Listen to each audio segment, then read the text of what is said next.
Hello everybody, welcome back. Today as well we have got to another video. In this video I'll show you how you can simply go ahead and unblock on Zoosk. But before that, please do make sure to like our video, subscribe our channel, and yes, without any further delay we're simply gonna go ahead step into our video.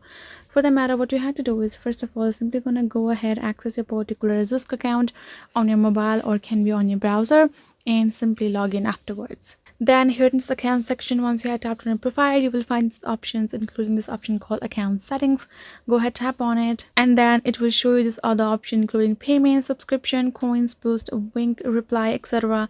Go ahead, tap on this blocked users app option given below. Once you have tapped on it, it will simply access this blocked users that are available, and you can simply go ahead see those users name there on your left side, and on the right side you will find this option called unblock. Simply go ahead, tap on that unblock, and you will be able to unblock that particular user just like that, and you can do it for as many as users you want. That is the way you can simply unblock any of the connections of yours on your Zoosk. And I hope this video was helpful to you all. Thank you so much for watching, and I'll see you guys in our next video.